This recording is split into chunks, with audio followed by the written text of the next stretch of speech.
Buenos días a todos. Vamos a esperar unos minutos que se están conectando para dar comienzo a la masterclass.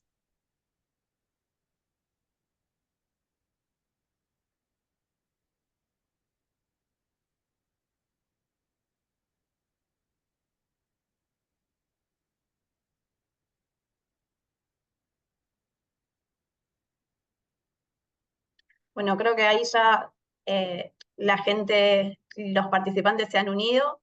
Les doy la bienvenida en nombre de Escuela de Gobierno a la masterclass Disrupciones en la Global Supply Chain, Comercio Internacional y Geopolítica. En el día de hoy, Alejandro Arroyo Welvers nos va a hacer la exposición de la masterclass. Alejandro, te escuchamos, gracias. Bueno, muchas gracias, María Alejandra. Buenos días a todos, un gusto estar aquí. Bueno, estos lo pueden leer ustedes por sí mismos. Estos son las metas de la masterclass de hoy. Les prometo, voy a ir concreto al grano, no les quiero tomar mucho tiempo, pero les quiero dar una idea de repente, de una parte de lo que vamos a dictar durante la maestría en Relaciones Internacionales, que es la parte que me compete a mí, que tiene que ver con, bueno, estos temas que están anunciados en la máster, ¿verdad? Bueno, dicho esto, vamos directamente al tema. Estas son las existentes, hoy diría, en la actualidad, disrupciones en el supply chain, ¿cierto? Es decir, según varios analistas internacionales, el mundo no estuvo tan complicado desde la terminación de la Segunda Guerra Mundial, incluyendo la Guerra Fría. Así que estamos en un momento realmente muy complicado, ¿no? La gente por ahí no toma mucha dimensión en Argentina, porque afortunadamente estamos lejos de todas estas disrupciones, lo cual es casi una bendición y una gran oportunidad, ¿no? Pero vamos una por una rápidamente. Durante la maestría, esto lo vamos a analizar en detalle, por supuesto, pero tenemos al amigo Vladimir en Ucrania. Y en, ¿dónde más? Nadie lo sabe, solamente él en su cabeza, ¿verdad? Tenemos los incidentes en el canal de Suez y en el Mar Rojo, ¿no es cierto? Que ahora vamos a analizar un poquito en detalle. Eso provoca, digamos, desvíos en el tráfico marítimo internacional y tiene un impacto importantísimo en el Global Supply Chain. Tenemos la disminución operacional en el Canal de Panamá, no por cuestiones geopolíticas o de tensiones o de guerras o conflictos, sino más bien por temas climáticos. Y que la cosa no va para mejor, sino que va para peor. Y el Canal de Panamá significa el 25% del comercio mundial, el tránsito me refiero, ¿no? Tenemos tensiones geopolíticas entre Estados Unidos y China, que, bueno, basta con leer los diarios para uno noticiarse lo que está sucediendo. Tenemos dos temas que digamos que tienen un impacto ambiental positivo por un lado, pero que se producen por las malas razones, ¿no? Que es el derretimiento de la capa polar ártica, ¿no es cierto? Los hielos en el Ártico están cediendo y están dando lugar a dos pasos internacionales. Uno es el Northwest Passage y el otro es el Northern Sea Road. El primero es el Ártico canadiense y el segundo es el Ártico ruso. Es decir, ¿qué quiero decir con esto? Que el Atlántico con el Pacífico se pueden unir hoy 2024, 5 meses al año sin ningún problema. Es decir, los centros de producción y consumo en el mundo, los más importantes que están arriba, no están acá abajo, 5 meses al año ya pueden comerciar a nivel marítimo, ¿no es cierto?, directamente entre el Atlántico y el Pacífico. Los ambientalistas estiman que para el 2040 esto puede llegar a 12 meses al año. Esto va a cambiar sustancialmente los parámetros del comercio internacional. Entonces hay que tomar medidas para contrarrestar ese efecto en Sudamérica. Eso lo vamos a ver también concretamente. Tenemos los conflictos en el East and South China Sea, ¿no es cierto? Es una cantidad tan grande de conflictos que hay y de reclamos territoriales en cuanto a un montón de islas que la reclaman una docena de naciones, incluyendo China, por supuesto, que yo diría que, incluyendo Taiwán, eso es un mar de querosén. Basta tirar un fósforo para que se encienda todo y esto va a suceder. Indefectiblemente, tarde o temprano va a suceder.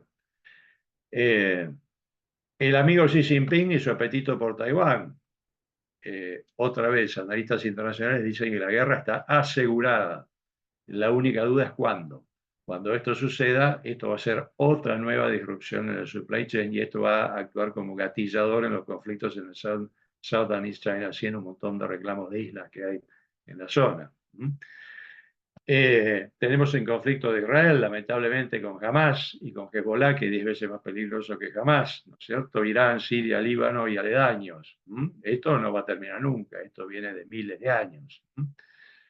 Tenemos el concepto de nearshoring y friendshoring, ¿no es cierto?, que puede jugar a favor o en contra de la Argentina según sea su alineamiento político. Tenemos al amigo Maduro en Venezuela, ¿no es cierto?, y sus travesuras en la Guyana Esequiba. El tipo está reclamando 3/4 partes del país con el cual limita Venezuela, aduciendo que son terrenos históricamente pertenecientes a Venezuela. Bueno, hoy por hoy hay 2 fragatas inglesas navegando en el mar de Guyana y el mar de Guyana hoy es la estrella en el offshore oil and gas. Así que esto no hace más que meterle más presión a las disrupciones de supply chain porque pegado a Guyana está el canal de Panamá, para colmo. Y después tenemos al amigo Kim en Corea del Norte, que si le erra en esos cohetes que larga al aire y cae alguno cerca de Japón, se va a armar un bolón que de aquello, ¿cierto? Como ustedes se imaginarán. Y es un tipo ciertamente peligroso e inestable. Entonces, como verán, el mundo realmente es un tema, es un lugar complicado. Y como diría el amigo George Clooney, ¿no? What else? ¿Qué más puede pasar? ¿Va a pasar algo más? No le quepa la menor duda que va a pasar algo más, ¿no? Entonces, uno mirando estos, que son estos rectángulos que son, digamos, contienen los temas más acuciantes hoy por hoy, que no son los únicos, uno se hace la siguiente pregunta. ¿No son oportunidades o amenazas para el comercio exterior de Argentina y el Mercosur? Yo diría que es una bendición. La mejor condición para Argentina siempre fueron después de las grandes guerras, la Primera Guerra y la Segunda Guerra. Con esto no estoy diciendo que las guerras sean buenas, estoy diciendo que a nivel comercial para Argentina nunca estuvo mejor Argentina que cuando el mundo estuvo cada vez más complicado. Y el mundo va a estar cada vez más complicado. Eso, digamos, no hay que ser un gran cerebro para darse cuenta de cómo viene el tema. Veamos esto, qué es lo que pasa en el Mar Rojo, ¿no? Esto era tradicionalmente toda la vida. El tráfico comercial entre el Asia-Pacífico y Europa, 2 de los grandes centros de producción y consumo del mundo, el otro es Norteamérica, es donde pasan las cosas. Este-oeste, norte-sur somos totalmente complementarios, estamos, yo diría, hasta dibujados. Incluyendo Brasil, que es la 10ª economía del mundo, estamos como dibujados, casi no existimos. En términos de comercio internacional, en términos de peso internacional, somos netamente complementarios. O sea que mirá lo que pasa a este-oeste. Esto es lo que sucedía en su momento, ¿cierto? Toda la vida, los buques que salían de China, de JKT, Japón, Corea, Taiwán, ¿cierto? Y del sudeste asiático navegaban por el estrecho de Bab el-Mandeb, Mar Rojo, Canal de Suez, distribuían todo su comercio por el Mediterráneo. Después pegaban la vuelta por el estrecho de Gibraltar, iban hasta un puerto en el norte de Europa, posiblemente Rotterdam y Algeciras acá en el sur, o Tánger en Marruecos, y repartían en todo el Mediterráneo y en todo el norte de Europa, ¿verdad? Todas sus exportaciones y tomaban todas sus importaciones. Hoy eso no existe, por este tema de los hutíes y la guerra civil acá en Yemen, que atacan buques en el Mar Rojo y demás.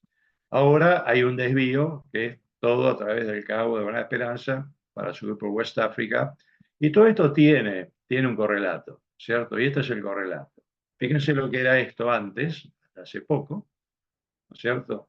Y fíjense ahora, esto era en tiempos normales, tráfico marítimo normal, y esto es lo que es ahora, ¿no? Casi ningún buque, salvo que sean buques aliados o con permisos especiales, navegan por el canal de Suez, sino que el 99% del tráfico navega por el Cabo Buena Esperanza, ¿no?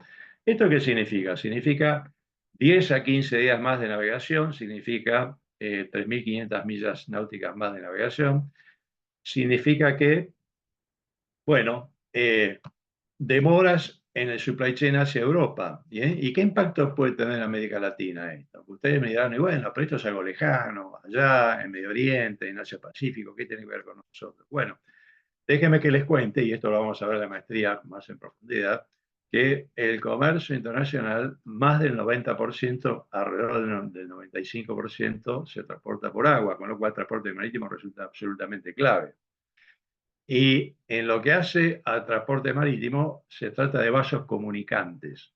Que pase algo allá lejos de Sudamérica no significa que no tenga impacto. Ese impacto puede ser positivo o puede ser negativo. En nuestro caso tenemos los dos. Pero veamos esto. ¿Qué es lo que pasa con esto? Acá tenés que cada vuelta de estas para los armadores significa $1 millón más de round trip para sus buques, para los armadores, ¿cierto? Ese $1 millón, ¿quién lo paga? ¿Quién paga la fiesta? ¿Quién paga el extracosto? Lo paga la carga, la paga la exportación asiática a Europa y la exportación europea hacia Asia. Entonces, digamos, no hay que ser muy inteligente para darse cuenta que todos los commodities, ¿no es cierto?, de exportación e importación, estos dos grandes bloques económicos, dos de los tres más grandes del mundo, resultan mucho más caros. Una enorme oportunidad para Argentina, una enorme oportunidad para el Mercosur para entrar más competitivamente en estos países.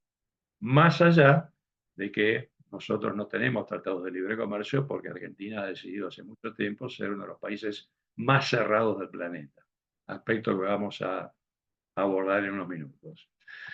Bueno, entonces tenemos acá también un mayor container imbalance. ¿Qué es esto? Bueno, entonces el balance de contenedores. ¿Qué pasa? Cuando vos tenés un buque y navega 10 o 14 días más para unir el Asia-Pacífico con Europa o viceversa, significa que el stock de containers que tenés en origen y en destino disminuye.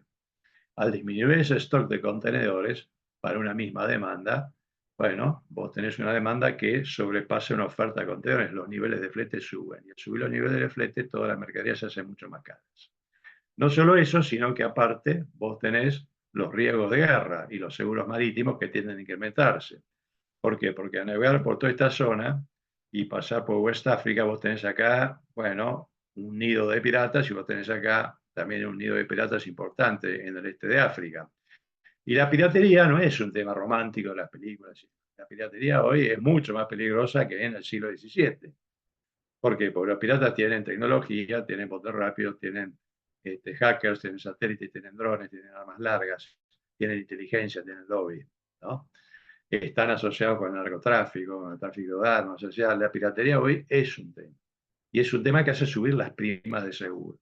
Es decir, ¿qué quiere decir? No solo los fletes marítimos, sino que los seguros entre ambos bloques suben violentamente.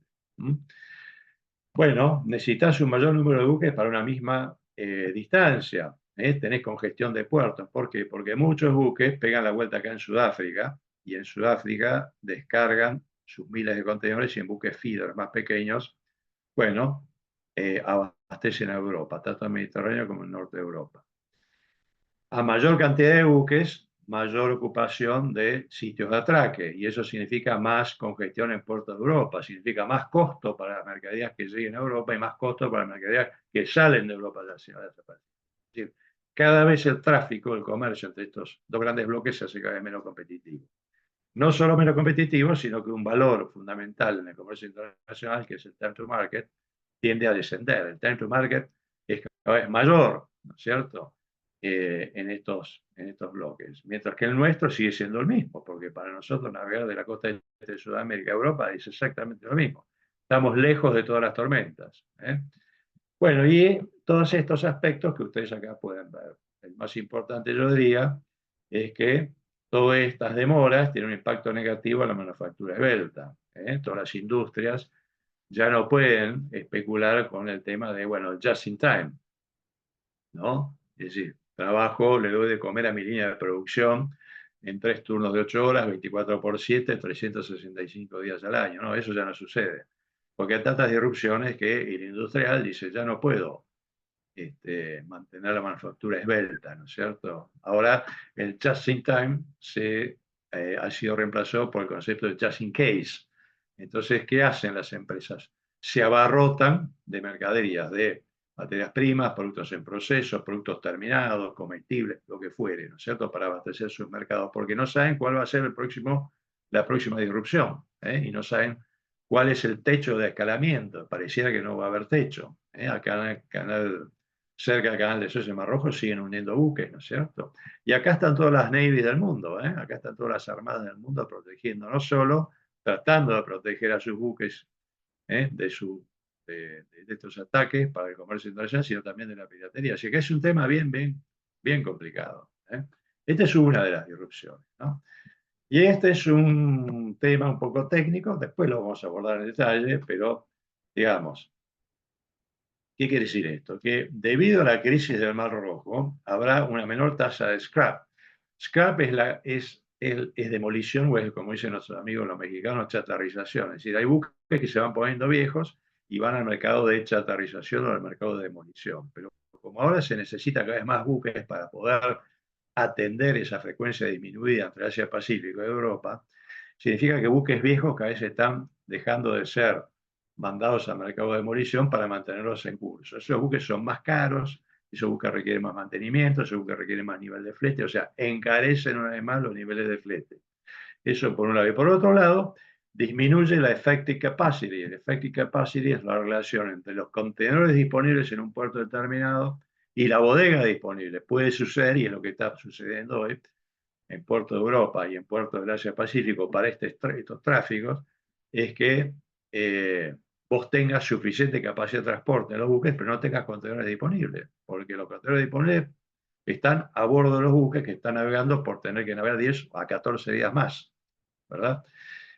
Y contenedores no se pueden poner de compra por cientos de miles de contenedores y que te los entreguen en 10 días. No, esto lleva todo tiempo, un montón de tiempo y es todo un proceso, ¿no? Así que el effective capacity tiende a disminuir cada vez más y los niveles de flete tienden a subir. ¿Cómo afecta esto, por ejemplo, en la lejana Sudamérica? Bueno, si vos estás importando mercadería del Asia-Pacífico, de China, Japón, Corea, Taiwán, habrás visto que los fletes se están disparando. ¿Por qué? Porque los contenedores son escasos. Ahora, si vos tenés una exportación al Asia-Pacífico, verás que los fletes están por el piso. ¿Por qué? Porque se necesitan contenedores allí.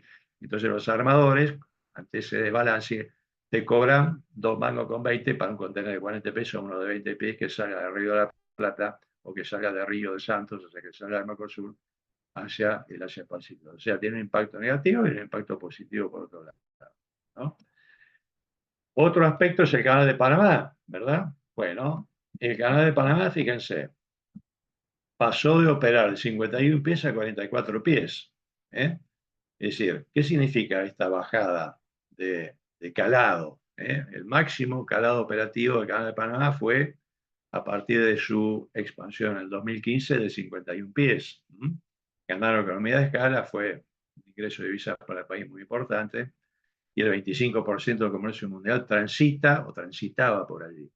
Al bajar a 44 pies significa que por pie menos de calado que opera el canal de Panamá, esto significa 350 contenedores menos por pie que los grandes buques conteneros pueden circular o pueden transportar. ¿Qué hacen estos buques? ¿Dejan transitar por el canal de Panamá? No, pero en el puerto del Atlántico descargan miles y miles de contenedores, transitan el canal de Panamá y del otro lado del Pacífico los vuelven a tomar porque los llevan por ferrocarril. Bueno, pero eso incrementa los costos, demora los tiempos, hace más largo el time to market, aspectos que nosotros acá en Argentina no sufrimos, la vemos de lejos, como se dice normalmente. Fíjense esto, la curva azul, ¿verdad? Bueno, la curva azul, ¿qué significa? Es el canal de Panamá, ¿no? A ver. Sí, no, el canal de Suez, perdón. La curva azul es el canal de Suez. ¿Y qué te dice acá? Que, bueno, la caída del 42% se produce en solo 60 días. Esto hay que actualizarlo, pero bueno, no importa. En 60 días cayó 42% y hoy cayó mucho más todavía. Mientras que por temas climáticos, el canal de Panamá, ¿no es cierto?, ha caído casi el 50% en 2 años. Fíjense ustedes lo que dice esto, ¿no? Los tránsitos diarios de un promedio de 36 a 22 buques han caído, con planes para mayores reducciones a 18 buques por día, hacia febrero del 2024. Bueno, hoy la situación está peor todavía, hay menos tránsitos todavía, ¿cierto? Entonces, fíjense lo que dice esto, ¿no? El canal de Panamá es particularmente importante para países en la costa, sí, digo bien, la costa occidental de Sudamérica, ¿no es cierto? Lo que es Sudamérica West Coast. Y fíjense qué interesante, para Asia y desde Europa y los mercados del mundo árabe, ¿no es cierto? Es decir, tradicionalmente, Chile, Perú, Ecuador, Colombia, ¿no es cierto? Los tipos exportaban a Europa vía el Canal de Panamá sin ningún problema. Y tenían un transit time, a pesar de estar más lejos y de pasar por el Canal de Panamá, mejor que saliendo del Río de la Plata, que saliendo de Buenos Aires. ¿Por qué? Porque cuando vos cargas en Buenos Aires, tenés que hacer 4 o 5 puertos en Brasil y recién ahí saltar hacia Europa, ¿no? Eso te demoraba muchísimo y te daba un transit time igual o peor todavía que los países del Pacífico sudamericano, siendo los países de Sudamérica, de la costa oeste, mucho más productivos, ¿no? Mucho más estables macroeconómicamente, con muchos menos impuestos, sin derechos de exportación, sin retenciones, y con muchos tratados de libre comercio que nosotros no tenemos. Entonces los tipos llevaban mucho mejor y más rápido, y mucho más competitivamente, lo cual nosotros no. Bueno, eso está cambiando. Es decir, no el tema de los tratados de libre comercio, porque no los tenemos, ellos sí, pero para ellos llegar hasta allí es cada vez más caro. Entonces se va compensando esa falta de arancel cero que no tenemos con las demoras que ellos sí están teniendo, ¿no? Entonces esto hay que observarlo.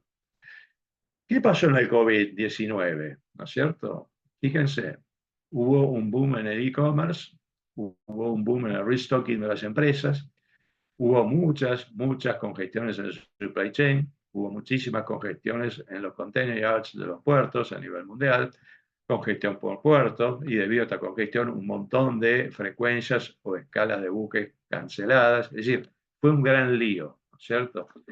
Entonces lo que hay que hacer ahora es aprender del COVID, porque lo que está pasando ahora no es un COVID, pero tiene consecuencias similares. Entonces a partir de acá uno puede formular una estrategia de comercio exterior bastante inteligente, a pesar de que, repito, Argentina es uno de los países más cerrados del planeta, increíblemente.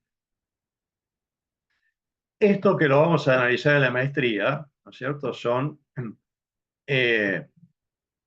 variables a observar, tendencias. Estos son toda una serie de índices internacionales que tienen que ver con el transporte marítimo. Repito, es el 95% de lo que exporta Argentina, transporte marítimo. Y lo que exporta y lo que importa al mundo. Todos estos son toda una serie de índices que si vos lo sabés interpretar, esto te va a ayudar a vos a poder anticipar tendencias y tomar decisiones correctas de abastecimiento. Abastecimiento de importación o abastecer vos a un cliente tuyo de exportación. Esto es fundamental en comercio internacional porque te va a permitir cerrar contratos si la condición es favorable para tu operación, o eventualmente no cerrar ningún contrato y operar en el mercado spot a la espera de un punto de inflexión que bajen y ahí poder cerrar contratos. Pero es importante poder analizarlos. Por ejemplo, el Shanghai Container Freight Index te marca todas las exportaciones de 40 pies del puerto de Shanghai. El China Container Freight Index te marca todos los niveles de flete de exportación en 40 pies de todos los puertos chinos. El World Container Index es un índice que te marca los niveles de flete, la evolución a nivel semanal de 8 tráficos fundamentales entre Asia Pacífico, Europa y Estados Unidos, Canadá, tanto de ida como de vuelta. Entonces, cuando vos mirás esa evolución, vos podés, en función de los vasos comunicantes que tiene el transporte marítimo, poder anticipar tendencias desde una lejana Argentina o de un lejano Mercosur, ¿verdad? Bueno, hay un montón de índices más. Este Harpex Index tiene que ver con los buques multipropósitos, si lo tuyo fuera un proyecto y tenés que mover máquinas, partes, piezas. Estos son índices, por ejemplo, que hacen al valor del precio del combustible, el combustible marino. Vos tenés acá el Very Low Sulfur Fuel Oil o el High Sulfur Fuel Oil, tenéis el índice de Brent. Ustedes saben que este es uno de los 3 grandes costos de lo que es el Daily Running Cost de un buque, que es el costo de combustible por un lado, los costos variables por otro, que son los costos de carga y descarga y estadía en puerto, y hoy por hoy los costos de capital, ¿no? Entonces, si vos podés anticipar cuáles son los costos de combustible para un buque, vos podés anticipar si los niveles de flete van a subir o van a bajar y eventualmente anticipar tendencias. Estos son mercados que también los vamos a ver en la maestría, ¿no? Porque son mercados que te van mostrando un poquito cómo va mutando la oferta de tonelaje en función de una demanda determinada. Si la oferta va bajando para una demanda que va creciendo, pues está estable, pero si la oferta está por debajo de la demanda, evidentemente los niveles de flete van a subir. Si por razones X la oferta se mantiene alta y la demanda se contrae, bueno, obviamente la situación es adversa. Para eso es fundamental leer este índice, que es el Baltic Dry Index, que te marca la evolución de la economía. Si el Baltic Dry Index va para arriba, quiere decir que la economía se expande. Entonces, si se expande, va a haber más demanda y los niveles de flete, estés en el segmento que estés, van a subir. Si la economía se contrae, bueno, los niveles de flete van a tender a la baja, los buques van a empezar a ir al mercado de scrap o al mercado de laid-up, que es un mercado temporal que los sacan de mercado, los fondean en los fiordos noruegos, los fiordos turcos o los fiordos griegos, a la espera de que los vientos cambien, ¿no? Pero es un retiro de oferta. En ese caso, bueno, la oferta y la demanda van variando. Bueno, todo ese tipo de cosas, ¿cierto? Y después temas de descarbonización del ocean shipping, ¿no? Que eso hace que los mercados también fluctúen en cuanto a oferta y demanda. Estos son temas fundamentales para poder uno posicionar su estrategia de exterior, ¿no? Bueno,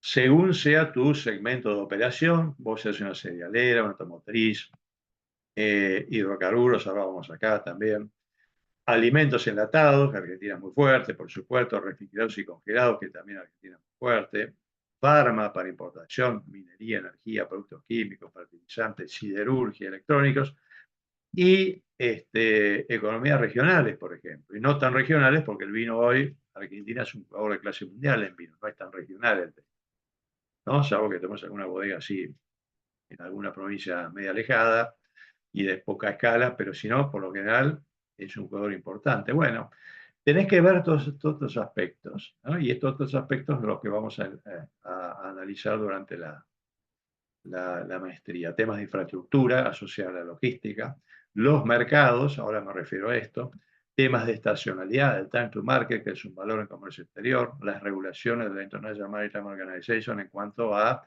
qué buques puedes utilizar y qué buques son aceptados en tus mercados de destino, relaciones de oferta y demanda de bodega, que recién me referí, congestión de puertos, supply chain aéreo, por supuesto, esto es muy importante. Argentina es un país lejano. Yo siempre digo, ¿no? Argentina es un país que está más cerca de la Antártida que de los centros de producción y consumo, lamentablemente. Entonces la logística para nosotros siempre es algo importante. Y si lo comparamos con nuestro socio estratégico Brasil, ¿no? Ellos desde Santos están a 5 días más cerca en términos de navegación del Canal de Panamá que nosotros, o sea, tienen una ventaja compartida importante. Pero hoy el Canal de Panamá se va restringido importantemente, con lo cual esa ventaja estratégica ya va disminuyendo, con lo cual nos pone en una posición más ventajosa con respecto a Brasil también. Bueno, todos estos aspectos los vamos a ir a analizar, ¿no? Y ahora me quería referir a esto, el tema hidrocarburos, rápidamente, ¿no? Que es el tema vaca muerta y todo lo que se viene, que es un boom en Argentina y que es un tren que no para y no va a parar. Entonces, acá tenemos a tres grandes jugadores en este aspecto. Tenemos a amigo Vladimir, a la señora Angela Merkel, que ya no está más, pero el legado queda, y al amigo Macron, que está a punto de irse, ¿cierto? Pero estos tres grandes jugadores, ¿no es cierto?, son los responsables de la metida de pata garrafal que cometió la Unión Europea, ¿no es cierto?, al haberse casado con el amigo Vladimir, ¿cierto? Siempre digo lo mismo, ¿no? Europa no se equivoca, como nos equivocamos nosotros acá en Sudamérica, que siempre tropezamos con la misma piedra o con distintas piedras, pero siempre tropezamos, ¿no? Basta con ir a Europa para maravillarse de lo que es Europa, uno vuelve encantado, ¿no? Pero cuando los tipos se equivocan feo, ¿eh? Y tal es así que cuando se casaron con Vladimir por el tema del gas, fíjense lo que pasa ahora. El amigo Vladimir invade Ucrania y está viendo que otro país invade, que no se alinee con él, y se rompió todo, se rompió toda la cadena de abastecimiento del gas. Enorme oportunidad para Argentina, que ya tendría que estar exportando gas, pero no exporta gas. ¿Por qué? Bueno, por nuestra clase política, que es absoluta y totalmente mediocre y con falta de visión, ¿cierto? De todos los partidos y en todas las épocas, ¿eh? No hago acá distinciones de nada. decir, Argentina viene en una exitosa caída libre de 70 años en ese aspecto, y bueno, y ahora estamos viendo las consecuencias. Recién ahora se están dando cuenta, ¿no es cierto?, de que tenemos una gran oportunidad. Pero fíjense que hay que saber leer estas variables. Por la señora Angela Merkel, por ejemplo, ella nació en Alemania Oriental, habló primero ruso y después alemán. Se unieron las Alemanias, bueno, ahí fue Alemania Occidental, pero de ahí su gran afinidad con el amigo Vladimir. Y como Alemania lidera Europa, ahora la lidera Francia, pero en su momento fue Angela Merkel, bueno, de ahí el casamiento con el amigo Vladimir. Bueno, la cuestión que, ¿cómo es Rusia percibida en Europa? Bueno, creo que la respuesta está clara. ¿Cómo es Estados Unidos percibido en Europa, Asia y América Latina? Bueno, Estados Unidos es siempre el que viene a sacar la papa del fuego, ¿no es cierto? Pero siempre hay cierto resquemor, ¿cierto? Pero es el aliado incondicional de Occidente, no cabe duda, ¿no? Y fíjense que en esto de geopolítica, en esto de recursos naturales y energéticos sobre todo, hay un tema que se llama Source Security, entre muchos otros. Ahora estoy resumiendo porque no hay tiempo. Pero seguridad de la fuente. ¿Acaso el amigo Vladimir rankeaba alto en Source Security? ¿Quién abastece ahora a gas en lugar de Rusia? Qatar, Argelia, Túnez, tres países del mundo árabe son, digamos, rankean alto en Source Security. Qatar, todo muy lindo, ¿no es cierto? El mundial, esto, lo otro, lucen pro-occidentales los tipos, pero no nos olvidemos que Qatar sigue siendo musulmán, es un país árabe en el Golfo Pérsico, con todo lo que significa estar ubicado ahí, saliendo por el estrecho de Hormuz, ¿cierto? Donde sale el 30% de los hidrocarburos del mundo. Ha sido definido por los Estados Unidos como uno de los centros de financiación del terrorismo mundial. Es decir, Qatar va a seguir abasteciendo de gas a Europa Occidental hasta tanto Estados Unidos así lo decida, hasta tanto ellos quieran. Enorme, infinita oportunidad para Argentina para posicionarse, sobre todo a partir del alineamiento estratégico de Argentina para con los Estados Unidos, ¿cierto? Fíjense, posibles impactos de exportación de LNG ex-USA a Europa, antes de la guerra, ¿cierto?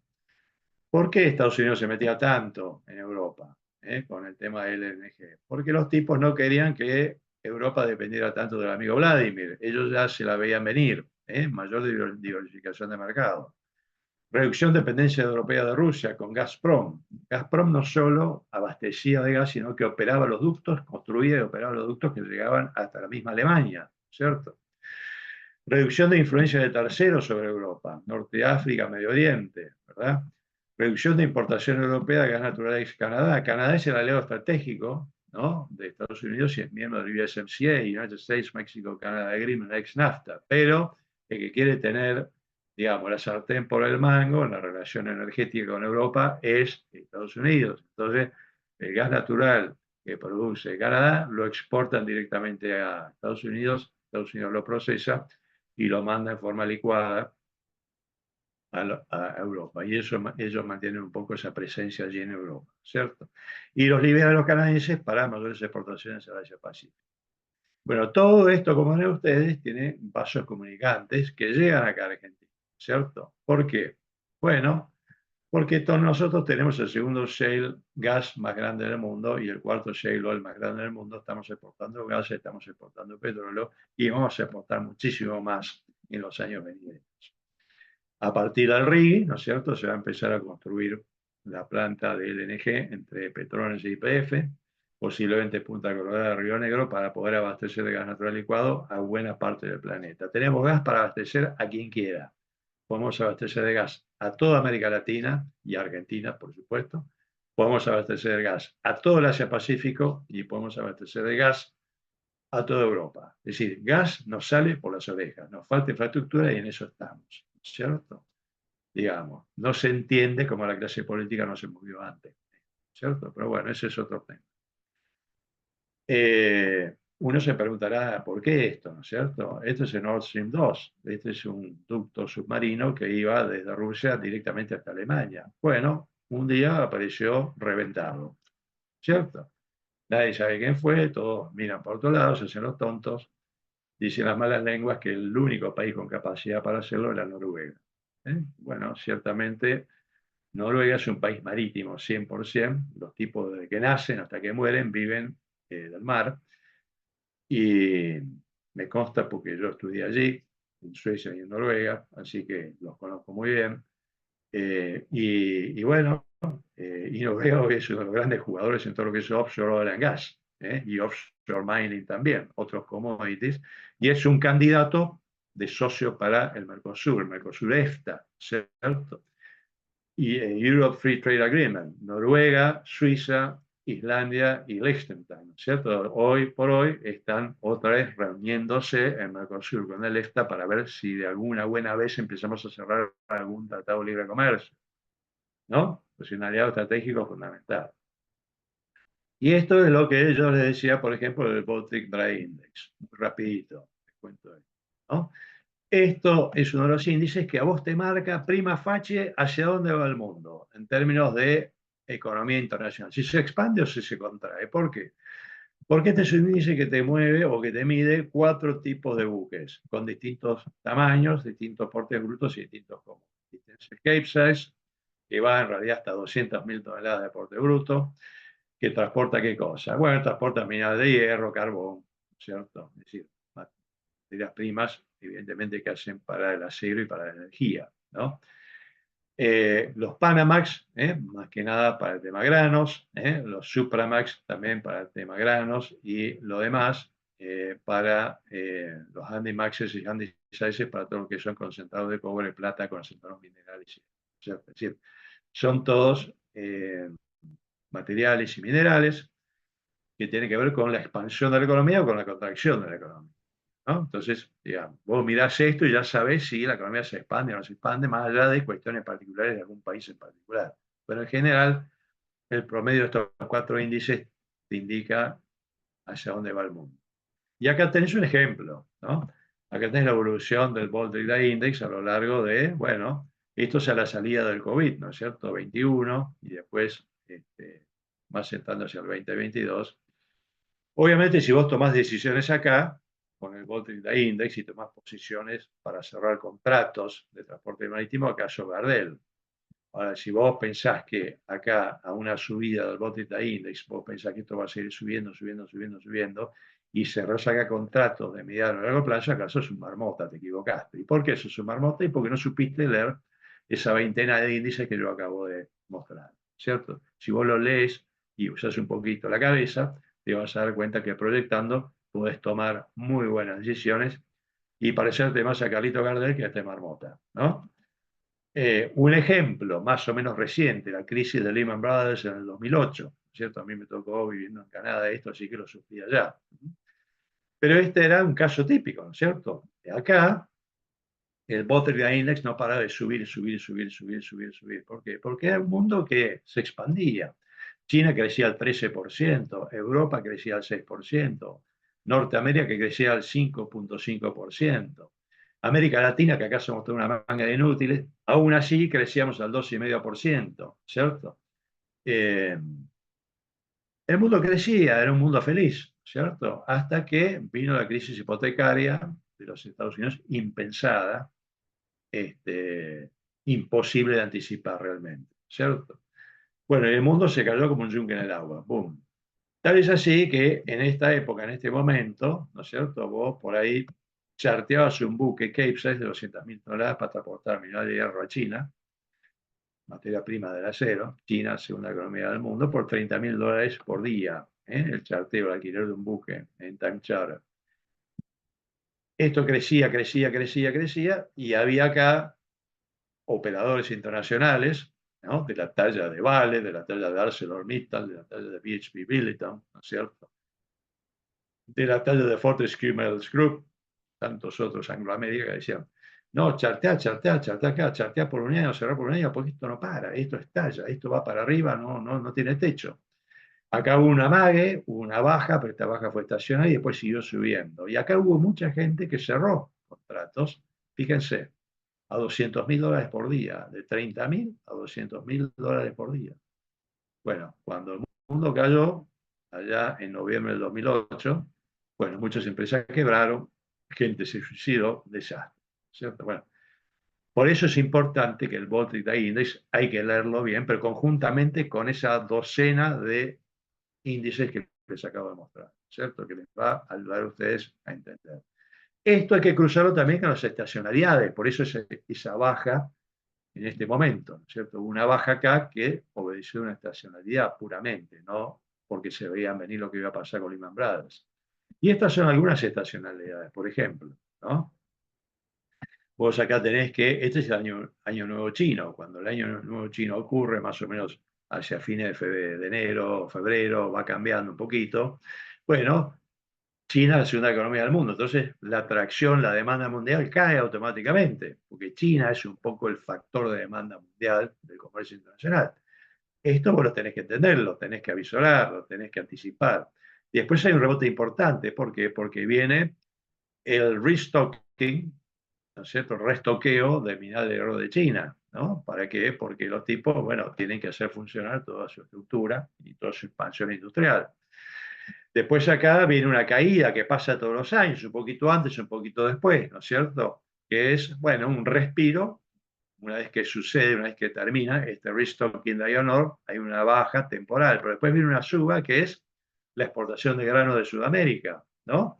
Soja, trigo, maíz, cebada, lino, centeno, girasol, lo que sea, ¿eh? Después hay un respiro y una baja, porque es los países de la OECD que entran en las vacaciones de verano. Bueno, y así sucesivamente, ¿cierto? Entonces, esto hay que tenerlo en carpeta, hay que saber mensurarlo, ¿cierto? Dependiendo del segmento que cada uno de ustedes se mueva, ¿no? Pero hay que ponerlo en la grilla, no hay que dejarlo observado. Después tenés este aspecto también, muy interesante. Ustedes saben que el único tratado libre de comercio que tiene el Mercosur que funciona es con Israel, increíblemente, ¿no? Bueno, y esto es digamos, es lamentable lo que está pasando con Israel ahora, ¿no? Porque no va a desescalar, sino que va a escalar, porque no es solo Israel-Gaza, es Israel-Hamas, es Israel-Hezbollah, es Israel-Irán, Israel-Líbano, Israel-Siria, ¿no? Israel es una potencia mundial, y ustedes saben que la primera colonia de judíos en América Latina está acá en Argentina. La cuarta colonia de judíos en el mundo está acá en Argentina. Entonces, ¿cómo puede ser, cierto, que no tengamos más penetración, que no tengamos más comercio exterior, que no tengamos más alianzas estratégicas con productos y servicios que demanda manufactura Israel? Israel aparte es un gran centro de trading, porque parece mentira, pero los tipos allí tienen grandes tradings que comercian con el mundo árabe. Obviamente cambian el nombre, cambian los papeles, pero digamos, Argentina es un gran productor de alimentos, es un gran productor de comida. Y a partir de esta situación con Israel, los podemos ayudar a que ellos sigan haciendo negocios y expandiéndose. No nos olvidemos que este gobierno, esta actual administración, ha marcado muy claramente una alianza estratégica con Estados Unidos por un lado, Europa por otro lado e Israel, y lo definió como el mundo libre, ¿cierto? Esto puede traer otras consecuencias que no lo vamos a desarrollar, pero ciertamente acá hay una gran oportunidad, ¿cierto? Esto que se pone acá como un ensayo teórico de un canal de abastecimiento alternativo, ¿no es cierto?, al canal de Suez, esto no existe. ¿eh? Esto no existe porque no es real, porque los ataques hutíes se dan desde acá, desde Yemen, mejor dicho, y de producirse esto, los yemeníes no tendrían ningún inconveniente en atacar toda esta línea de abastecimiento. Así que esto tampoco es real.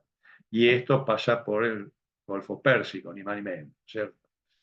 Así que, bueno, y esto es esto es una foto satelital, ¿no es cierto? Acá tenés el estrecho de Hormuz, el Golfo Pérsico, acá tenés el estrecho de Bab el-Mandeb para entrar al Canal Rojo, al Mar Rojo, acá tenés el Canal de Suez. Bueno, el Canal de Suez hoy está casi fusilado, está muerto. Y todos los puertos de esta zona, por ejemplo, están con muy poca actividad, justamente porque tienen buques. Y entonces, ¿dónde? Grecia, Turquía, toda esa zona y todos los países que tienen que ver de eso, tienen relación con esos puertos. Enorme oportunidad para la exportación argentina para poder entrar a esos países con mucho menos costo. Que no lo tienen los países del West Coast of Sudamérica, de la costa occidental de Sudamérica, ¿cierto? Sino los países del Mercosur. Y todo este tema acá, que es la piratería somalí, y que también se está extendiendo aquí en Tanzania, ¿no es cierto? Que eso, que antes, ¿no? Incrementa la prima de seguro. Estos son algunos de los choke points, ¿cierto? Principales, fíjense, East and South China Sea, el estrecho de Malaca, donde pasa casi el 30% del tráfico mundial, el estrecho de Hormuz, acá el canal de Suez, el estrecho del Bósforo, que une ahí a Turquía con el resto de Europa y con el resto de Asia.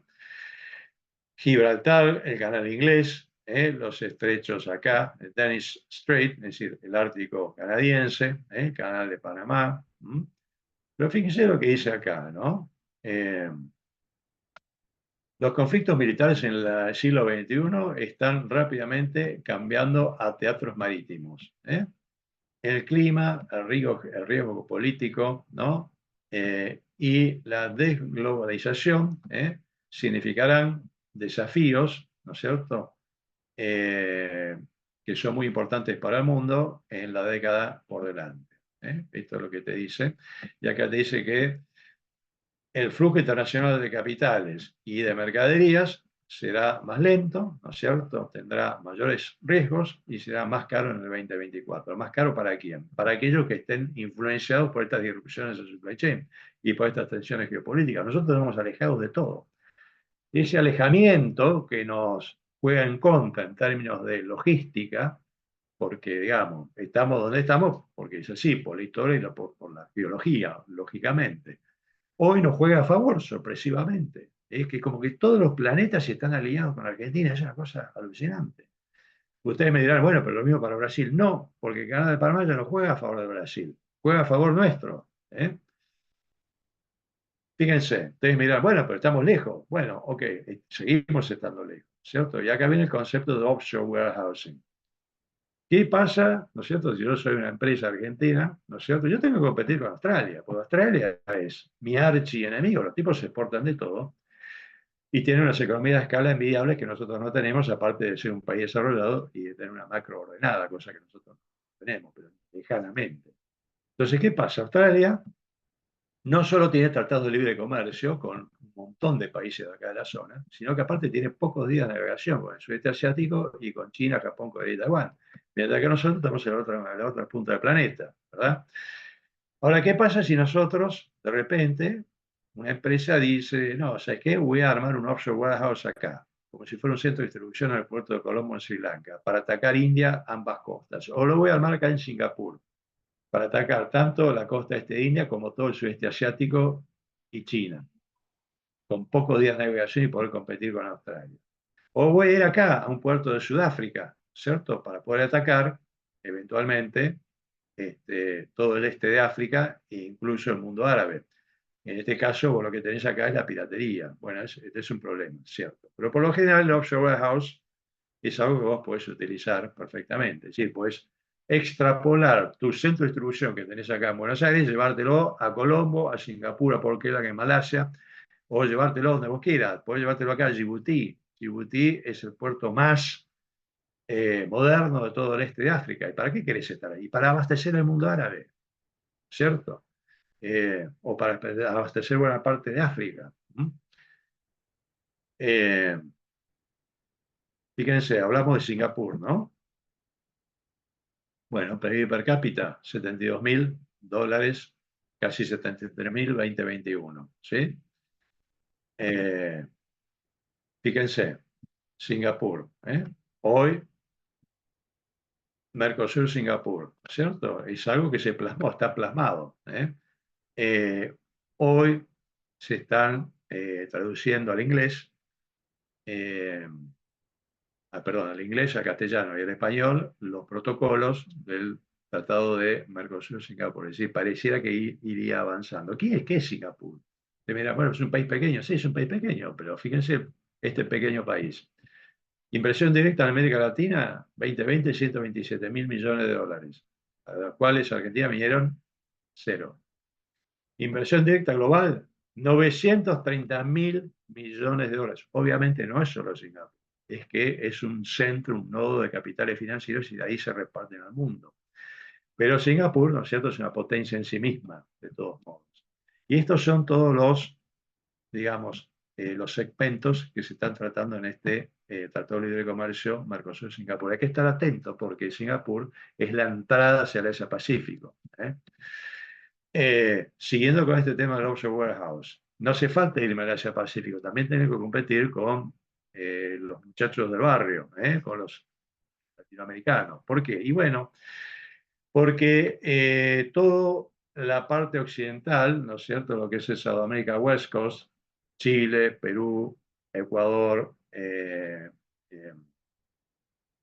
Chile, Perú, Ecuador, Colombia, llegan a toda América Central y lo que es Estados Unidos y el Caribe de manera más competitiva, ¿no es cierto?, a pesar de estas disrupciones del Canal de Panamá. Y sobre todo, ellos tienen tratado de libre comercio que nosotros no tenemos, ¿no? Entonces yo puedo de repente hacer un offshore warehouse acá en Kingston, Jamaica, y poder abastecer con la misma eficiencia que hacen los colombianos y llegar a Miami más rápido que los colombianos, ¿cierto?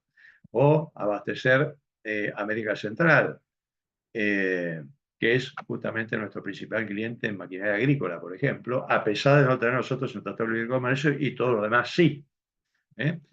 O abastecer a todas las islas del Caribe, ¿no es cierto? Desde Kingston. Bueno, lo mismo acá desde Santo Domingo, República Dominicana, o lo mismo de Nassau, Bahamas, o lo mismo desde Panamá, que puedo también atravesar Panamá con ferrocarril y abastecer el Asia-Pacífico eventualmente. Hoy por hoy esto está abarrotado de más demanda que oferta por este tema de que los buques tienen que descargar en Colón y llevar a Balboa y viceversa para poder lidiar con el menor calado del Canal de Panamá. Pero esto es algo puntual de hoy. Habrá que ver en el futuro. Pero bueno, el concepto es este, ¿no? Hay alternativas para yo pelearla desde la lejanía, ¿no? Ahora, tanto para Europa como para acá, lo que están viendo ustedes, y para el Asia-Pacífico, nosotros no tenemos disrupciones. Disrupciones están allá, están más arriba, ¿no? Estamos con ventajas comparativas importantes. Desde el punto de vista de la geopolítica, ¿no? Fíjense, este es el South and East China Sea. En este caso es el South China Sea. El East está un poquito más arriba, ¿cierto? Bueno. Pero fíjense, todos estos, las Paracel Islands y las Spratly Islands, son todas islas que tienen reclamos cruzados, por donde vos lo mires. Reclamos cruzados de todos estos jugadores. ¿Reclamos de qué? Reclamos de soberanía. Indonesia, Filipinas, Vietnam, Tailandia, Malasia, ¿cierto? Fíjense la cantidad de habitantes y los PBI per cápita, ¿no es cierto? Incluyendo a China, por supuesto, el principal jugador, ¿no? Y los 4 tigres asiáticos, lo mismo, y lo mismo Japón, también tiene reclamos cruzados sobre estas islas. Es decir, no solo esto, sino que China construye islas sobre atolones y después reclama zona económica exclusiva. Es decir, los atolones son rocas coralinas, ¿no es cierto?, que en la baja mar emergen y en la pleamar se sumergen, o sea, no son islas, no están reconocidas por Naciones Unidas. Pero los chinos, que son siempre unos pícaros, ¿no es cierto?, en la baja mar se apuran y van formando, van expandiendo toda una base de cemento, de concreto, hasta que llegan a un punto que en la pleamar esa base de cemento queda por arriba del nivel del agua y van construyendo ciudades, con escuelas, con chicos, con gente, con familias, con bases militares, con industrias, y después reclaman la zona económica exclusiva. Como Estados Unidos no reconoce esto, Estados Unidos, ¿qué hace? Navega con la quinta flota por acá, pega vueltas, no reconoce la zona económica exclusiva, no le pide permiso a China en nada. O sea, esto es una bomba de tiempo. Y no me refiero a Taiwán, que va a explotar sin duda. Esta es otra bomba de tiempo que va a explotar. Estamos hablando de la segunda economía del mundo con los mayores demandas de comercio internacional que están en toda esta zona, ¿cierto? Gigantescas oportunidades para una lejana y tranquila Argentina. Reclamos cruzados, acá lo tienen. Esto lo vamos a analizar mucho más en profundidad, ¿no? China, Malasia, Vietnam, Filipinas, Taiwán, Brunei, India, la India, ni más ni menos, mantiene reclamos superpuestos, ¿no? China reclama el 80% del South China Sea, más. Vietnam reclama soberanía sobre las Paracel Islands y las Spratly Islands, ¿no? Bueno, del 45 al 50, China, Taiwán, Francia, Vietnam, Filipinas ocuparon las Spratly Islands, mientras que China ocupó las Paracel Islands, pero después también hubo reclamos cruzados, ¿cierto? Para colmo de males aparece el petróleo, aparece la pesca, ahora aparecen los recursos y aparecen las tiranteses, ¿no es cierto?, de las relaciones. Pero fíjense la cantidad de islas que tiene toda esta zona y la cantidad de reclamos cruzados. Es decir, esto es un mar de querosén, falta un fosforito, ¿no es cierto? Y el 80% del abastecimiento marítimo de China pasa por el South China Sea, lo cual significa, bueno, que los chinos están cada vez extendiendo cada vez más corredores logísticos terrestres para con Occidente, para con Asia Central y con Occidente, y tratando de depender cada vez menos del South and East China Sea. ¿Por qué? Porque sin duda están preparando algún banquete en la zona, ¿cierto? Bueno, muy rapidito, fíjense, hay que aprender un poco de la historia reciente, lo que pasó en el Canal de Suez con la disrupción, ¿no?, que pasó hace unos años, un buque de Evergreen que quedó ahí, rompió máquinas y quedó varado, ¿no? Y generó una disrupción en el supply chain tremenda, ¿no? Que hoy, la de hoy es mucho peor, porque directamente te tiran cuetazos y te hunden los buques. Esto fue un accidente, ¿no? Pero aún así, este accidente hizo que los buques no navegaran más por el canal de Suez y por el Mar Rojo, porque estaba obturado, y hicieran justamente todo el desvío por el Cabo de Buena Esperanza y subieran por West África para abastecer a sus clientes en Europa, ¿cierto? Y viceversa. Pero esto produjo este efecto. Piratería, Cuerno de África más Golfo de Guinea. Cuerno de África, que hoy está vigente, y Golfo de Guinea, que hoy está más vigente que nunca. En aquella época, en 2019, 151 secuestrados. Objetivos, buques, tanques, conteneros, pesqueros.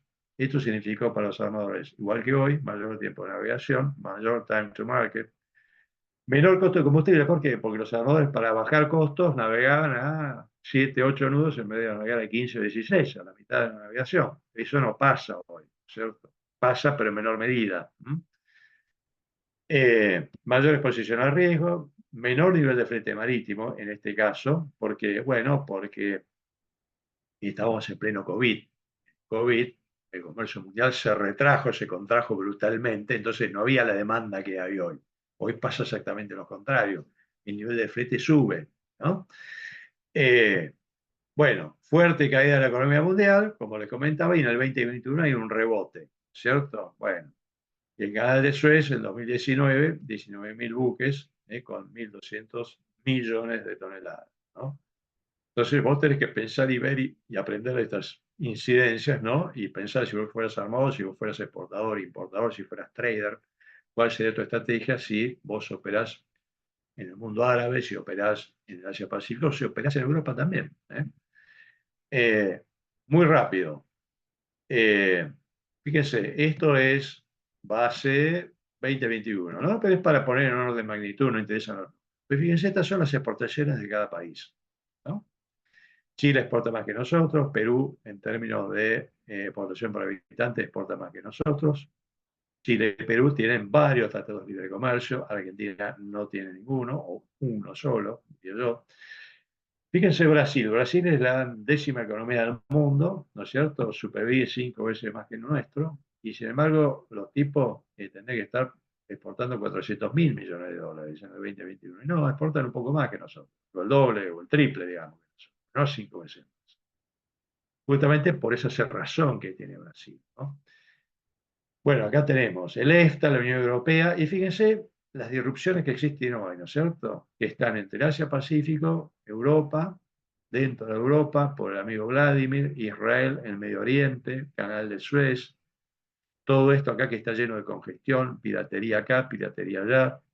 Nosotros no tenemos nada de esto. ¿Qué tenemos que hacer para navegar Europa? Navegar. Norte de Europa y Mediterráneo, no tenemos ningún tipo de disrupción, no tenemos mayores primas de seguro, no tenemos mayores niveles de flete. Lo que no tenemos también son tratados de libre comercio, justamente, ¿no? Bueno, pero ¿qué pasa? Chile, Perú, Colombia, Ecuador, México, sí tienen tratados de libre comercio con la Unión Europea. Entonces, mientras nosotros tenemos que pagar 10, 12, 14, 15%, ¿cierto?, de aranceles, lo mismo que en el Asia Pacífico, estos países no, pero estos países están de este lado del canal de Panamá para con Europa, ¿cierto? En este caso, nosotros tenemos cierta ventaja competitiva porque podemos compensar el tener que pagar aranceles de importación con una logística más eficiente. En cuanto al Asia-Pacífico, estos países de Sudamérica cruzan el charco, cruzan el Pacífico y están acá sin sufrir estas disrupciones y pueden gozar de ese tratado de libre comercio. Para lo cual, el offshore warehousing es nuestra estrategia, debiera ser nuestra estrategia, ¿cierto?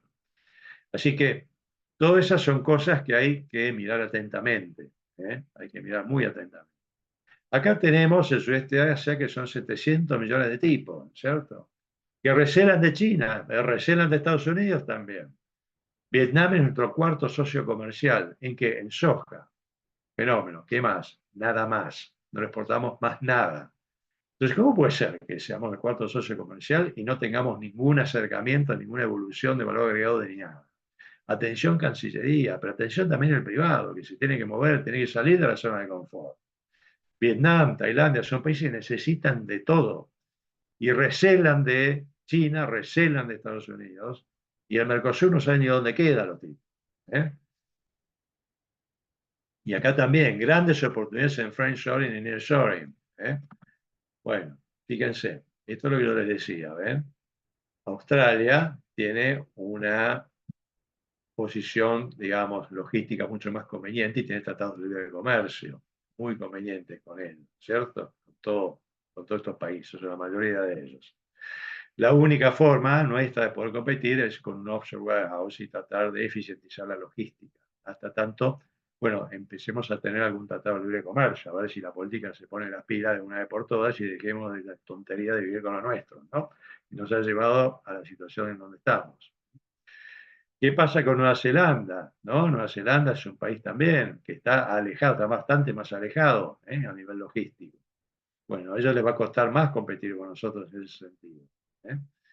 Bueno, para poner esto en orden de magnitud, Canadá, segundo país más extenso del mundo, Argentina el octavo, población 39 millones, población 46 millones la nuestra.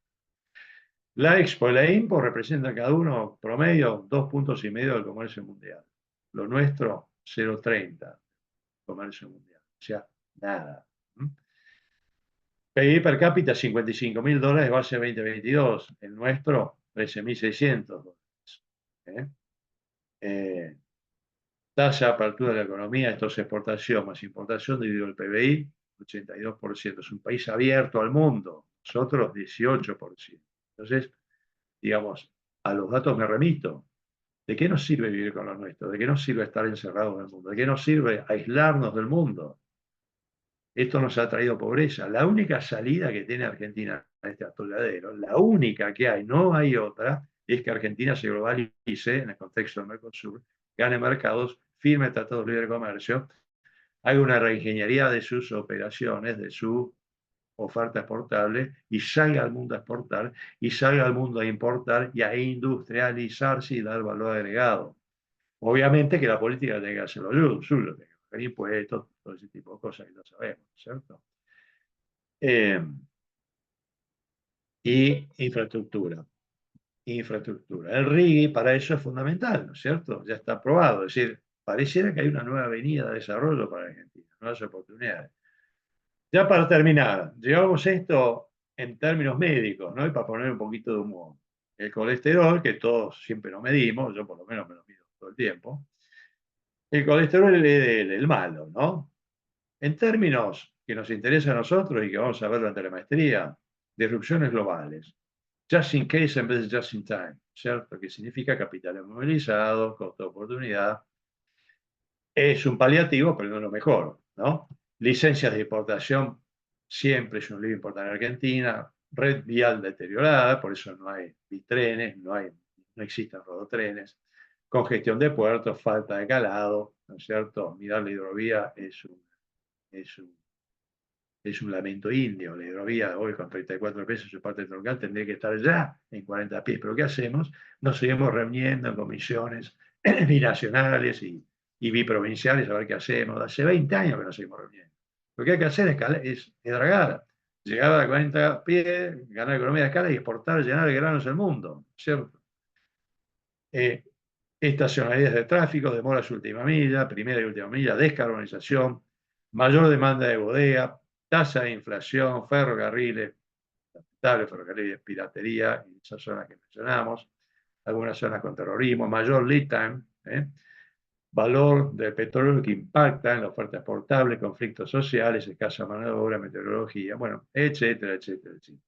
El colesterol bueno es justamente todos estos bloques comerciales con los cuales el Mercosur tendría que y empezar de una vez por todas y empezar realmente de una vez por todas con la Unión Europea, ¿cierto? Cerrar lo que ya se inició en el gobierno de Macri, darle una puntada final, retocar lo que haya que retocar y darle para adelante. ¿Por qué?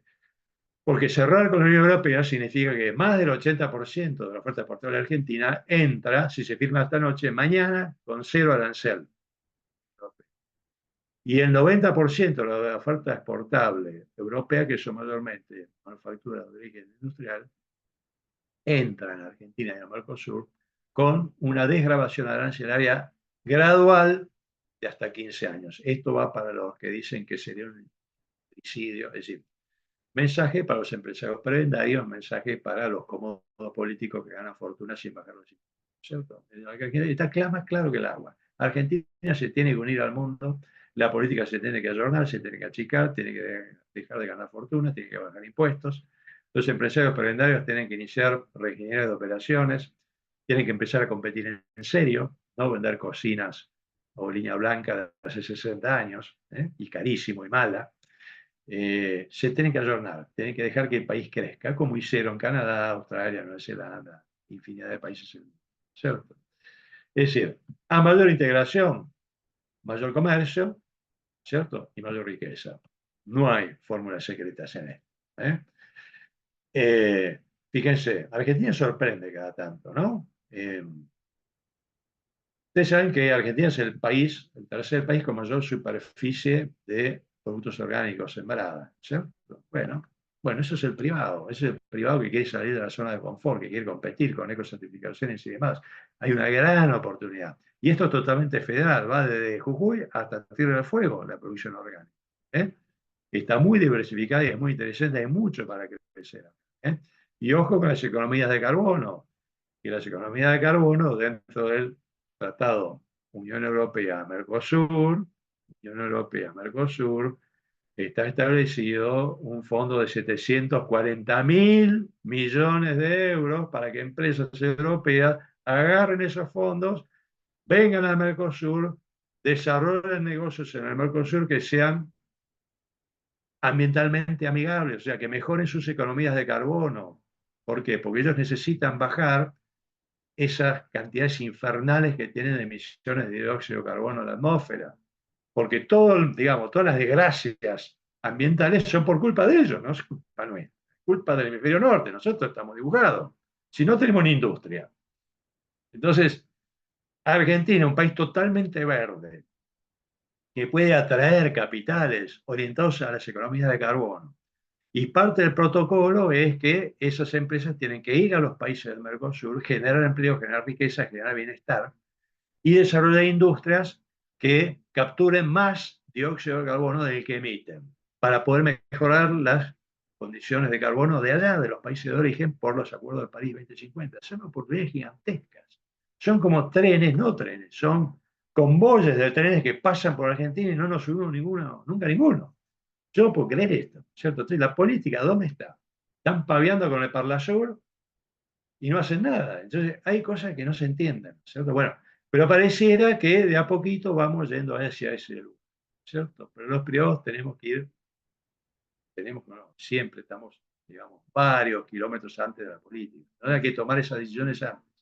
Y hay que tomar, digamos, las decisiones correctas, hacer alianzas estratégicas con quién, y con un alemán, con un polaco, con un francés, con un italiano, con un sueco, dentro del contexto de la Unión Europea, y decirle, che, mira, yo soy Bulones Pepe, produzco bulones más o menos, que son medio de terror, cada tanto exporto un contenedor con bulones a Uruguay, cada tanto me compran alguno de Chile, pero digamos, mi mercado es Argentina. Yo necesito hacer un joint venture con vos, que vos producís bulones de altísima calidad, ¿cierto? Rulemanes, para ser un poquito más elegante, ¿no? Y el alemán te va a decir, ¿y yo qué gano con esto? Y mira, yo te traigo al Mercosur, ¿cierto? Vos me ayudás con tus créditos producimos acá con menos emisiones al aire, utilizamos energía solar, energía eólica, hidrógeno verde, eventualmente gas natural comprimido, la distribución. Eventualmente hacemos un joint venture con una empresa brasileña para ganar economías de escala. Le vendemos, producimos en Argentina, ¿vendemos a dónde? ¿Argentina? No, Argentina no, es un país de posguerra. Argentina es un país absolutamente destruido, es un país de posguerra sin haber sufrido una guerra. 60% de pobreza, infraestructura con 70 años de caída libre. No, produzcamos acá para exportar a Brasil. Y cuando ganemos economía de escala, nos tiramos al Asia-Pacífico a través de Chile, que tenemos una integración física fantástica. Asia-Pacífico no está lejos de Argentina, como todos piensan. Cruzando por Chile lo tenemos ahí nomás. Entonces el alemán se va a interesar, le va a interesar eso, sin duda que le va a interesar. Pero en el contexto del Mercosur Unión Europea, ¿cierto? Porque se le bajan las condiciones, hay protocolos de seguridad jurídica, y el RIGI, ¿cierto? El famoso y tan denostado RIGI. Por algo lo deben denostar la oposición, porque bueno.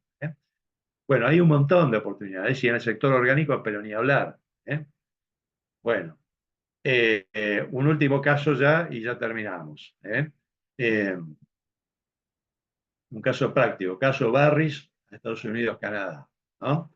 Esto se manda por buque, ¿no es cierto? En buques en contenedores refrigerados, ¿no? Fíjense, si salen los berries se producen, como ustedes saben, en provincia de Buenos Aires, en Entre Ríos, en Corrientes, algunos en Misiones, en Tucumán también, ¿no? Bueno, si los metemos en container reefer y salen por Buenos Aires, tenemos unos puertos intermedios de escala en Brasil, que son 4 o 5 puertos, posiblemente algún puerto en México, y recién llegamos a Miami, ¿cierto? Y acá tenemos escasez de contenedores refrigerados. ¿Por qué? Porque es un país aislado del mundo. En contenedores refrigerados, Argentina, en mercaderías refrigeradas y congeladas, Argentina, de 10 contenedores que exporta, importa 1. O sea, tenemos una escasez de 9 contenedores. Tenemos un desbalance de 9 contenedores. Exportamos 10, importamos 1. Eso no nos hace un país exitoso en exportación, porque después vos ves y tenemos el 0,3% de participación en el comercio mundial. Mandamos 10, tenemos 1, ¿no es cierto? Chile, Perú, no tiene una relación balanceada, pero Chile de 10 que manda, recibe 5, porque es un país que tiene varios tratados de libre comercio. Entonces, les obliga, si vos querés vender, tenés que comprar, ¿cierto? Entonces los tipos tienen un balance y tienen más disponibilidad de contenedores. Entonces, ¿qué hacen los chilenos, los peruanos? Tienen más disponibilidad de contenedores refrigerados, embarcan sus berries, hacen pocos puertos acá, no como 5 o 6 que tenemos nosotros en Brasil y México, cruzan el canal de Panamá, hoy más complicado, y llegan a Miami con menor transit time, ¿cierto? Entonces nosotros, en esta situación, ¿qué hacemos? Le abastecemos a los mismos clientes que los del Pacífico, con la diferencia que cada tanto tenemos que compensar con un flete aéreo, que es carísimo y a pérdida para mantener el cliente, ¿no? Bueno, estas son, digamos, las desventajas, más allá de no pertenecer al Tratado de Libre Comercio, operativas o infraestructurales que tenemos de Argentina por ser un país aislado, por el tema del bajo lema y el falso lema de vivir con lo nuestro, lo cual es una estupidez intergaláctica absoluta, ¿no? Es de una ignorancia rayana total. Vivir con lo nuestro. ¿Dónde se ha visto? Un país tan rico de vivir con lo nuestro y aliarse del mundo. Esto es como una Argentina, como una multinacional llena de unidades estratégicas de negocio que no quiere exportar y no quiere importar. Entonces, ¿para qué las tenés? ¿No? Y acá tenés, ¿no? Sectores ríferos, peras, manzanas, productos del mar, carnes, cítricos, duraznos, incluso congelados, elaborados, congelados de todo tipo, color y tamaño, vinos, los vinos no van congelados, pero van en contenedores ríferos cuando se exporta a Canadá o se exporta a Suecia, a Noruega y demás, por el tema del frío externo para que no rompa la botella adentro. Entonces se mandan contenedores refrigerados, que van a 7, 8, 10 grados, ¿no? Bueno, y como conclusión, ¿no? Digamos, conclusión sobre el valor de anticipar tendencias en Argentina y en el Mercosur. ¿Qué es lo que se viene? Hay que estar atentos, se viene un mundo nuevo. Estos muchachos, ténganlo en cuenta, fundamentalmente. Existe una relación muy estrecha entre infraestructura y productividad. La infraestructura, como dijimos, en Argentina ha sufrido una exitosa caída libre de 70 años. Esa exitosa caída libre de 70 años, porque la infraestructura acá es un desastre. Es un desastre, sí, pero por otro lado, con la sanción del RIGI es una oportunidad fantástica para dar vuelta a esa infraestructura a través de la inversión, tanto externa como nacional. ¿Por qué? Porque hay muchísima más demanda que oferta. Hay mucho más demanda que oferta de infraestructura. Entonces es un negocio fenómeno. Existe una relación directa entre productividad y competitividad en la cadena de abastecimiento de toda industria, sin duda, ¿verdad? Hay una relación directa entre productividad, competitividad, infraestructura y alineamiento geopolítico en el sector externo de la economía, el cual este gobierno, después de décadas, la entendió y se alineó con quienes tendríamos que estar alineados desde la Primera Guerra Mundial. Nosotros siempre estamos con lo malo, no con lo bueno. Hay una relación directa entre los conceptos mencionados y el grado de integración y apertura de Argentina a Mercosur. Si TLC efectivo. Tenemos que empezar a tener TLCs efectivos, ¿cierto? Basta de reuniones, de convenios, de canapés, de vinos, finos y esto. Tenemos que tener TLC efectivos, señores de Cancillería. A ver si nos ponemos las pilas una vez por todas. La cercanía geográfica es una ventaja para el nearshoring, sin duda. En una situación de mayor lejanía geográfica relativa, no hay más remedio que mejorar todas las variables mencionadas. El nearshoring es algo del cual México está profitando en este momento, ¿no es cierto? Porque muchos productos chinos que tienen, digamos, impedida su ingreso a los Estados Unidos se están instalando en México. No es por mérito de México, sino por su ubicación geográfica. Ahora, cuidado, con nuestra alineación con los Estados Unidos es muy posible que Argentina empiece a recibir varias consultas, muchas consultas, diría yo, por friendshoring. ¿Por qué? Porque ahora va a ser el nuevo presidente el amigo Trump. Y Trump dijo a su estructura industrial, basta de producir en China y darle de comer a nuestro enemigo. Produzcan donde ustedes quieran. Entonces los industriales dijeron, perfecto señor, porque si producimos en Estados Unidos, todos nuestros precios van a subir, porque Estados Unidos es caro para producir. Entonces Trump le dijo, bueno, ok, China no, pero tampoco el sudeste asiático, busquen otro lugar. Argentina, ¿dónde más? Con el alineamiento geopolítico tan directo que tenemos, con las maniobras navales de portaaviones y US Coast Guard en el mar argentino, ¿cierto? Con la visita a los militares, con la compra de los F-16, es decir, más alineamiento imposible. Entonces es muy posible que ahora Argentina esté en el friendshoring. Y es más, se está hablando del sistema generalizado de preferencias para que productos argentinos entren a los Estados Unidos con arancel cero.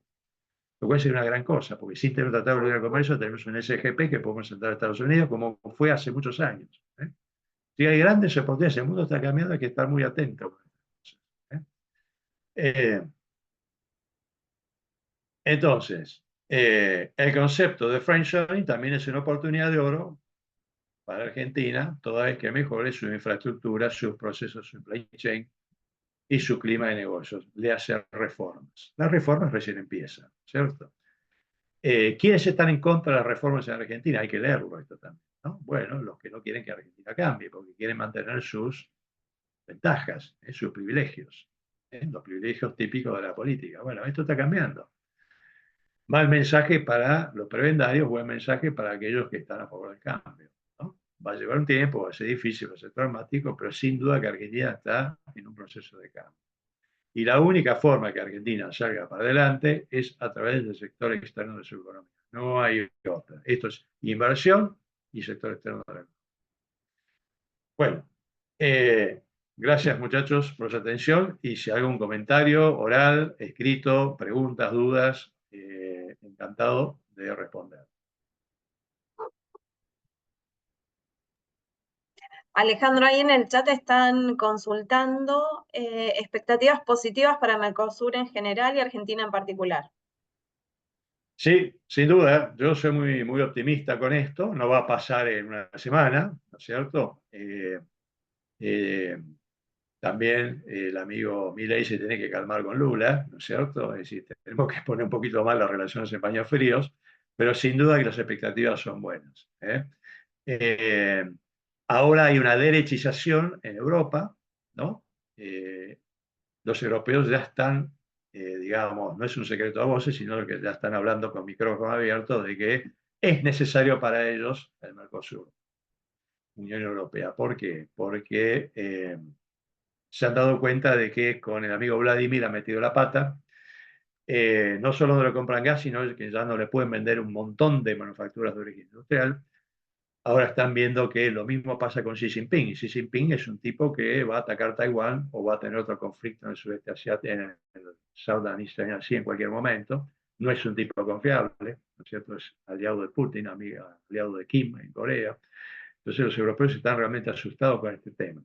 Y por primera vez, ahora los europeos se están dando cuenta de que el Mercosur tiene todo lo que Europa necesita, y Europa tiene todo, no lo que el Mercosur necesita, lo que el Mercosur le conviene, que es otra cosa. Cuidado, ahí estamos un paso adelante. Nosotros tenemos proveedores sustitutos si quisiéramos tenerlos, ¿eh? Pero esas manufacturas de origen industrial o la tecnología que ellos nos pueden vender, la podemos comprar tranquilamente en Estados Unidos, en Canadá, en Australia, en Japón, en cualquier lado, ¿cierto? Incluso en China. Así que se están dando cuenta de que eso y tanto Macron ha rechazado, aduciendo temas ambientales en la Amazonia, que es una, si bien es cierto, es una excusa, una brutal y burda excusa, ¿no es cierto? Porque el amigo Macron, digamos, no le tiembla el pulso para decir que Francia va a entrar en la guerra en Ucrania y está dispuesto a mandar tropas, está dispuesto a poner sangre ahí, pero le tiembla la mano cuando los tractoristas franceses le prenden fardos en París, ¿no? Rechazando cualquier Mercosur, Unión Europea, cualquier tratado de libre comercio con Sudamérica. Es un tipo raro el de Macron, ¿no? Pero Macron está on the way out, así que yo diría que... Y los de derecha están muy a favor del tema Mercosur, Unión Europea.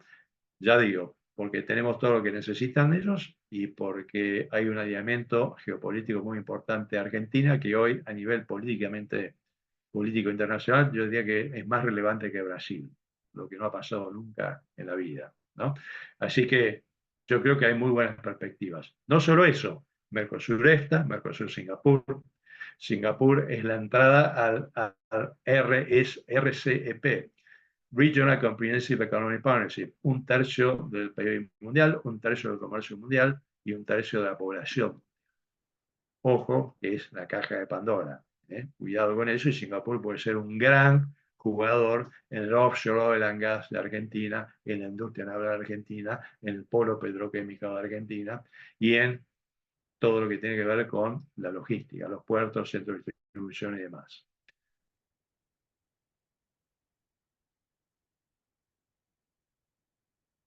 ¿Alguno más? ¿Alguna Hay otra duda? consulta. ¿Las energías renovables son el nuevo punto a tener en cuenta para la exportación? Y es la última pregunta que respondemos porque nos estamos excediendo del horario. Bueno, sí, es un tema importante, sí, no es el único, es uno de tantos, ¿no? Argentina es una vidriera de commodities, ¿no? El gas, estamos exportando a Chile, vamos a exportar más a Chile, vamos a exportar a Brasil, vamos a exportar a Uruguay, vamos a hacer la reversión del ducto que va a Bolivia, en vez de importar gas a Bolivia, vamos a utilizar ese ducto para pasar por Bolivia y exportar a Brasil, porque Bolivia se está quedando sin gas.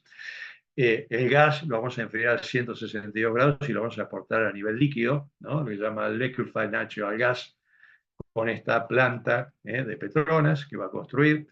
Pero también tenemos energía solar, energía eólica, hidrógeno verde, con una empresa australiana que está apuntando está apuntando fuerte. ¿Por qué está apuntando fuerte? ¿Porque son buenos muchachos y les gusta la Argentina? No, porque ellos tienen una ecuación de carbono pésima, la tienen que mejorar allí en Australia, que es el proyecto FMG, que es el Fortescue Metals Group, ¿no? Es esta mega empresa australiana.